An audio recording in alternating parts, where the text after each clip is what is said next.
Mr. Secretary General, Mr. President, distinguished delegates, and ladies and gentlemen, we meet 1 year and 1 day after a terrorist attack brought grief to my country and brought grief to many citizens of our world. Yesterday, we remembered the innocent lives taken that terrible morning. Today, we turn to the urgent duty of protecting other lives without illusion and without fear. We've accomplished much in the last year in Afghanistan and beyond. We have much yet to do in Afghanistan and beyond.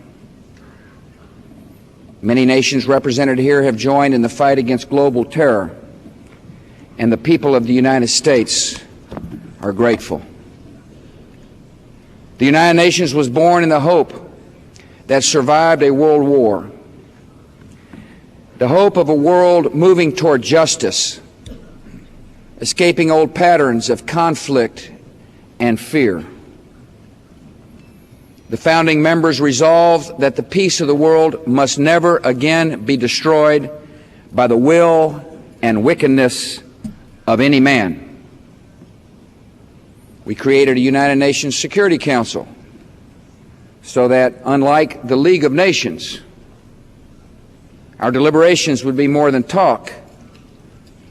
Our resolutions would be more than wishes. After generations of deceitful dictators and broken treaties and squandered lives, we dedicated ourselves to standards of human dignity shared by all, and to a system of security defended by all. Today, these standards and this security are challenged.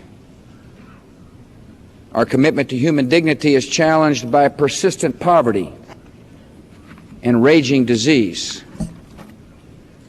The suffering is great, and our responsibilities are clear. The United States is joining with the world to supply aid where it reaches people and lifts up lives, to extend trade and the prosperity it brings, and to bring medical care where it is desperately needed. As a symbol of our commitment to human dignity, the United States will return to UNESCO.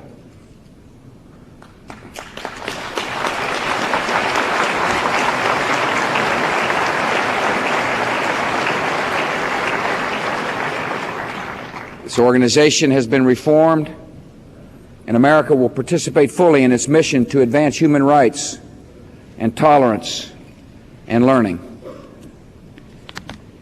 Our common security is challenged by regional conflicts,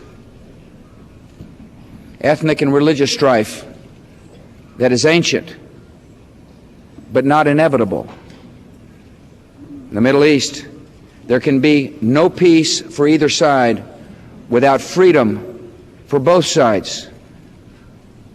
America stands committed to an independent and democratic Palestine, living side by side with Israel in peace and security. Like all other people, Palestinians deserve a government that serves their interests and listens to their voices. My nation will continue to encourage all parties to step up to their responsibilities as we seek a just and comprehensive settlement to the conflict.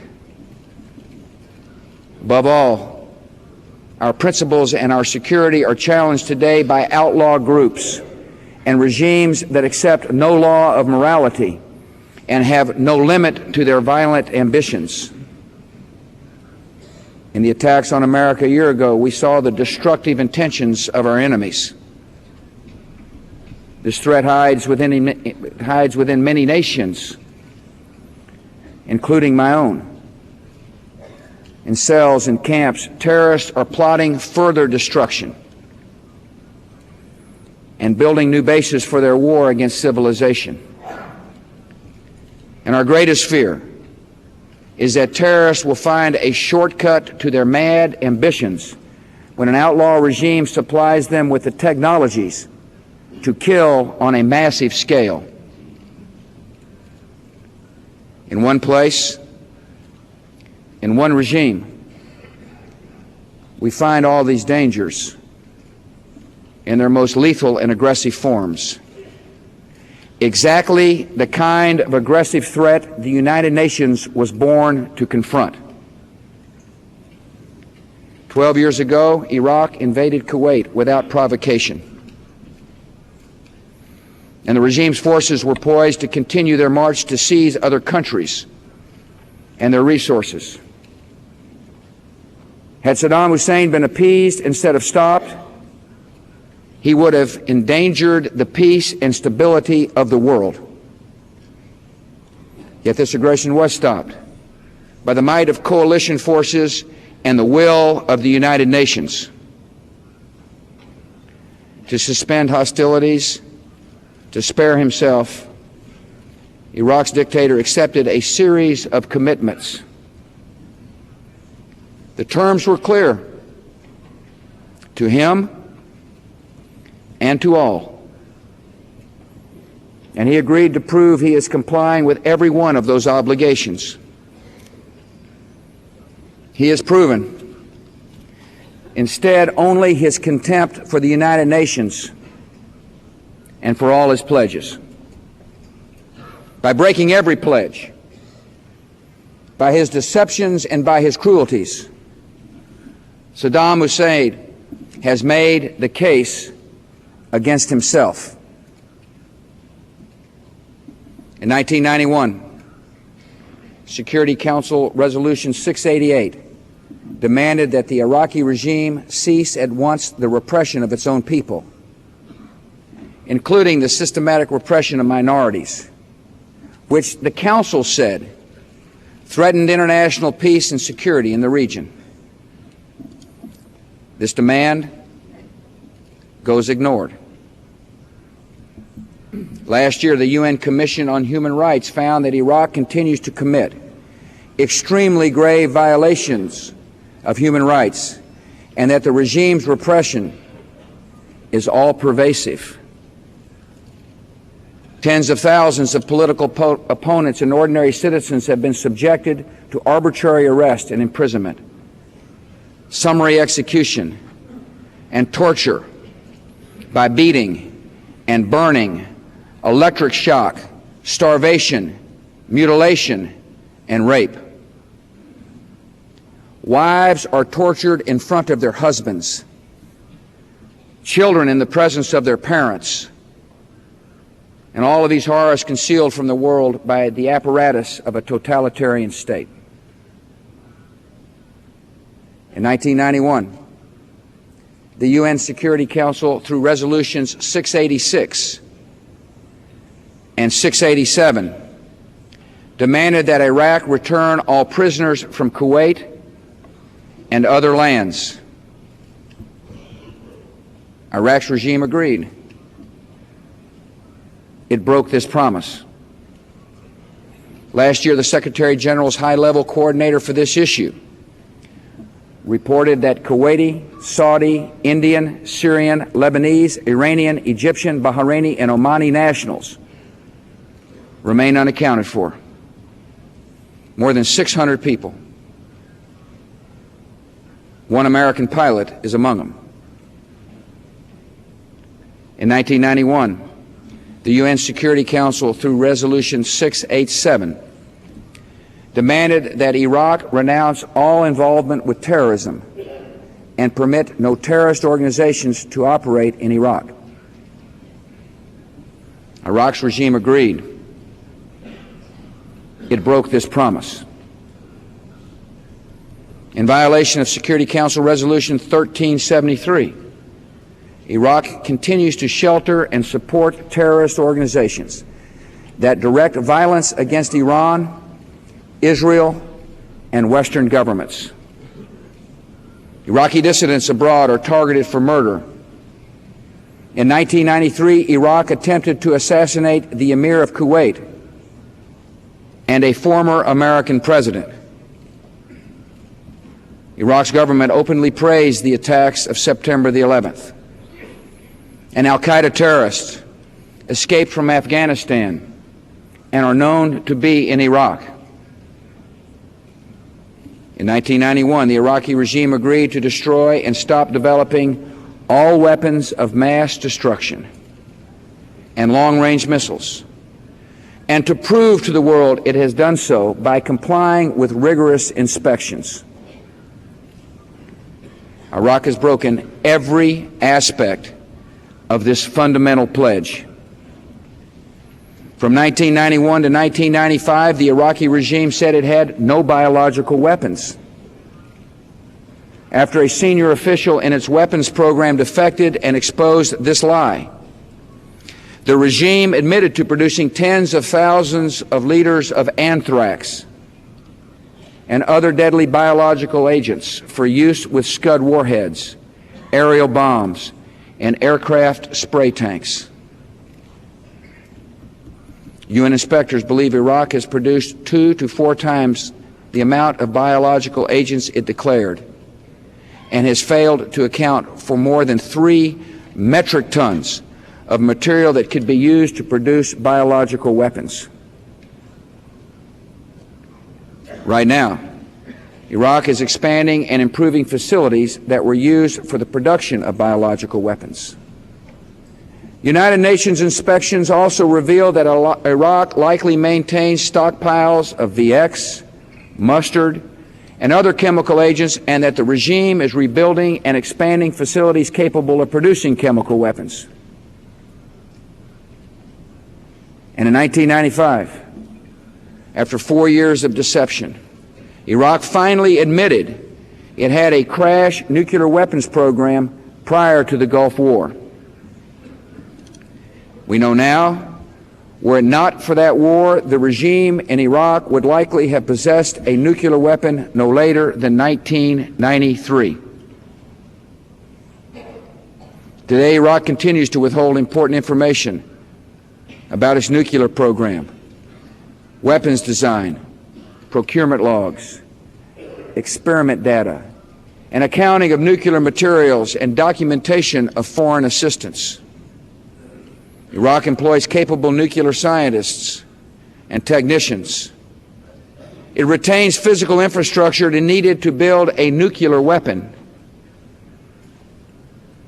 Iraq has made several attempts to buy high-strength aluminum tubes used to enrich uranium for a nuclear weapon. Should Iraq acquire fissile material, it would be able to build a nuclear weapon within a year. And Iraq's state-controlled media has reported numerous meetings between Saddam Hussein and his nuclear scientists, leaving little doubt about his continued appetite for these weapons. Iraq also possesses a force of Scud-type missiles with ranges beyond the 150 kilometers permitted by the UN. Work at testing and production facilities shows that Iraq is building more long-range missiles that can inflict mass death throughout the region. In 1990, after Iraq's invasion of Kuwait, the world imposed economic sanctions on Iraq. Those sanctions were maintained after the war to compel the regime's compliance with Security Council resolutions. In time, Iraq was allowed to use oil revenues to buy food. Saddam Hussein has subverted this program, working around the sanctions to buy missile technology and military materials. He blames the suffering of Iraq's people on the United Nations, even as he uses his oil wealth to build lavish palaces for himself and to buy arms for his country. By refusing to comply with his own agreements, he bears full guilt for the hunger and misery of innocent Iraqi citizens. In 1991, Iraq promised UN inspectors immediate and unrestricted access to verify Iraq's commitment to rid itself of weapons of mass destruction and long-range missiles. Iraq broke this promise, spending 7 years deceiving, evading, and harassing UN inspectors before ceasing cooperation entirely. Just months after the 1991 ceasefire, the Security Council twice renewed its demand that the Iraqi regime cooperate fully with inspectors, condemning Iraq's serious violations of its obligations. The Security Council again renewed that demand in 1994, and twice more in 1996, deploring Iraq's clear violations of its obligations. The Security Council renewed its demand 3 more times in 1997, citing flagrant violations, and 3 more times in 1998, calling Iraq's behavior totally unacceptable. And in 1999, the demand was renewed yet again. As we meet today, it's been almost 4 years since the last UN inspector set foot in Iraq. 4 years for the Iraqi regime to plan and to build and to test behind the cloak of secrecy. We know that Saddam Hussein pursued weapons of mass murder even when inspectors were in his country. Are we to assume that he stopped when they left? The history, the logic, and the facts lead to one conclusion. Saddam Hussein's regime is a grave and gathering danger. To suggest otherwise is to hope against the evidence.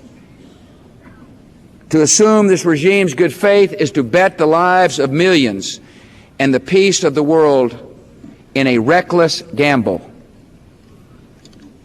And this is a risk we must not take. Delegates to the General Assembly, we have been more than patient. We've tried sanctions. We've tried the carrot of oil for food and the stick of coalition military strikes. But Saddam Hussein has defied all these efforts and continues to develop weapons of mass destruction. First time we may be completely certain he has nuclear weapons is when, God forbids, he uses one. We owe it to all our citizens to do everything in our power to prevent that day from coming. The conduct of the Iraqi regime is a threat to the authority of the United Nations and a threat to peace. Iraq has answered a decade of UN demands with a decade of defiance. All the world now faces a test, and the United Nations a difficult and defining moment. Are Security Council resolutions to be honored and enforced, or cast aside without consequence? Will the United Nations serve the purpose of its founding, or will it be irrelevant? The United States helped found the United Nations. We want the United Nations to be effective and respectful and successful. We want the resolutions of the world's most important multilateral body to be enforced. And right now, those resolutions are being unilaterally subverted by the Iraqi regime. Our partnership of nations can meet the test before us by making clear what we now expect of the Iraqi regime. If the Iraqi regime wishes peace, it will immediately and unconditionally forswear, disclose, and remove or destroy all weapons of mass destruction, long-range missiles, and all related material. If the Iraqi regime wishes peace, it will immediately end all support for terrorism and act to suppress it, as all states are required to do by UN Security Council resolutions. If the Iraqi regime wishes peace, it will cease persecution of its civilian population, including Shia, Sunnis, Kurds, Turkomans, and others, again, as required by Security Council resolutions. If the Iraqi regime wishes peace, it will release or account for all Gulf War personnel whose fate is still unknown. It will return the remains of any who are deceased, return stolen property, accept liability for losses resulting from the invasion of Kuwait, and fully cooperate with international efforts to resolve these issues, as required by Security Council resolutions. If the Iraqi regime wishes peace, it will immediately end all illicit trade outside the oil for food program. It will accept UN administration of funds from that program to ensure that the money is used fairly and promptly for the benefit of the Iraqi people. If all these steps are taken, it will signal a new openness and accountability in Iraq. And it could open the prospect of the United Nations helping to build a government that represents all Iraqis, a government based on respect for human rights, economic liberty, and internationally supervised elections. The United States has no quarrel with the Iraqi people. They've suffered too long in silent captivity. Liberty for the Iraqi people is a great moral cause and a great strategic goal. The people of Iraq deserve it. The security of all nations requires it. Free societies do not intimidate through cruelty and conquest. And open societies do not threaten the world with mass murder. The United States supports political and economic liberty in a unified Iraq. We can harbor no illusions, and that's important today to remember. Saddam Hussein attacked Iran in 1980 and Kuwait in 1990. He's fired ballistic missiles at Iran and Saudi Arabia, Bahrain, and Israel. His regime once ordered the killing of every person between the ages of 15 and 70 in certain Kurdish villages in northern Iraq. He has gassed many Iranians and 40 Iraqi villages. My nation will work with the UN Security Council to meet our common challenge. If Iraq's regime defies us again, the world must move deliberately, decisively to hold Iraq to account. We will work with the UN Security Council for the necessary resolutions, but the purposes of the United States should not be doubted. The Security Council resolutions will be enforced. The just demands of peace and security will be met, or action will be unavoidable. And a regime that has lost its legitimacy will also lose its power. Events can turn in one of two ways. If we fail to act in the face of danger, the people of Iraq will continue to live in brutal submission. The regime will have new power to bully and dominate and conquer its neighbors, condemning the Middle East to more years of bloodshed and fear. The regime will remain unstable.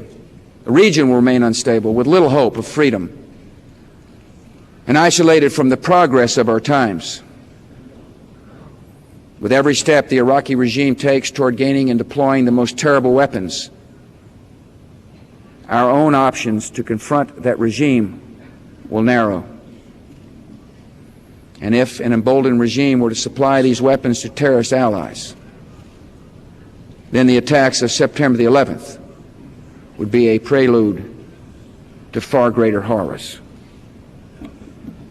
If we meet our responsibilities, if we overcome this danger, we can arrive at a very different future.